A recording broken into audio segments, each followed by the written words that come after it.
ইসরাফিল সিংহায় ফুঁক দাও। আল্লাহর এই ফেরেশতা সিংহা হাতে নিয়ে মুখের কাছে নিয়ে আল্লাহর আরশে মুআল্লার দিকে তাকায় থাকে, একটা সেকেন্ডের জন্য এদিক আর ওদিক করে না।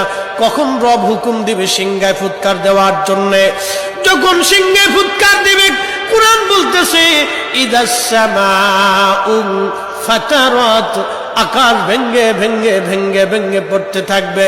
ওয়া ইদাল কাওয়াকিবু তাসারাত, সমগ্র নক্ষত্রগুলি ভেঙ্গে ভেঙ্গে ভেঙ্গে ভেঙ্গে পড়তে থাকবে। ওয়া ইদাল বিহারু ফুজ্জিরাত, সমুদ্রের তলদেশ উদ্দোলিত হয়ে যাবে, সমগ্র পানিগুলি পৃথিবীর উপরে আছাড় মারবে, আর ধুয়ে পাইলে সব পৃথিবীবাসীকে নিয়ে যাওয়া হবে।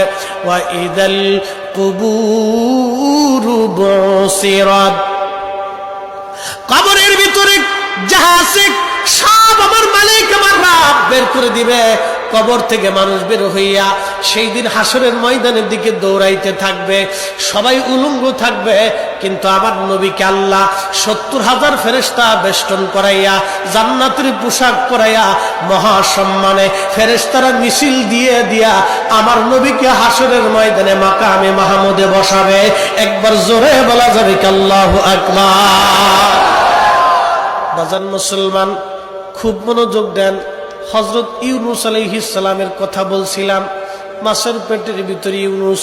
চিন্তা করলেন মরে গেলাম না বেঁচে আছি, লাড়াচাড়া দিয়ে দেখলেন না বেঁচে আছি, দাঁড়ায় গেলেন খোদার পয়গম্বর, দাঁড়ায় যাইয়া সেজদার মধ্যে পড়ে গেলেন।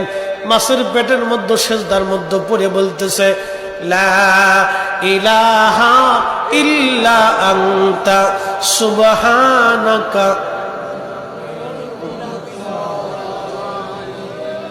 বিপদের দোয়া, কঠিন মুসিবতের মধ্যে যদি পড়ে যান তাহলে খতম ইউনূস এই দোয়াটা খতম দিতে থাকবেন।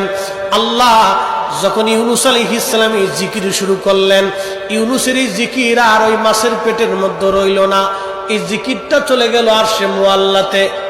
সুবহানাল্লাহ বলা যাবে। আরশে মুআল্লার পাশে এই জিকিরগুলি চারপাশ দিয়ে ঘুরতেছে।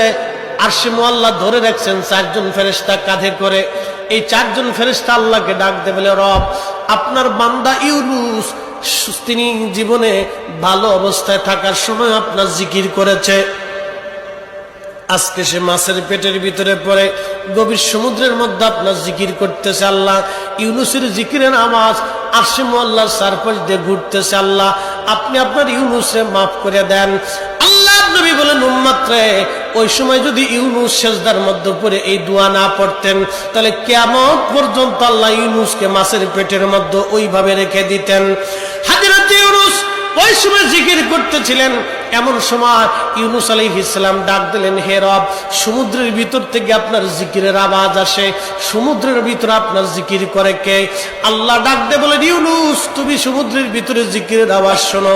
সমুদ্রের পানি আমার জিকির করে, সমুদ্রের কঙ্কর আমি আল্লাহ জিকির করে, সমুদ্রের পাথর আমি আল্লাহ জিকির করে, সমুদ্রের বালুকণা আমি আল্লাহ জিকির করে, সমুদ্রের মাছ আমি আল্লাহর জিকির করে, সমুদ্রের শ্যাওলা আমি আল্লাহর জিকির করে, সমুদ্রের নিচে গাছ আমি আল্লাহ জিকির করে, সমুদ্রের নিচের পাহাড় আমি আল্লাহ জিকির করে। ওই জিকিরের আওয়াজ ইউনূস রে তোমার কানে লাগতেছে। আল্লাহ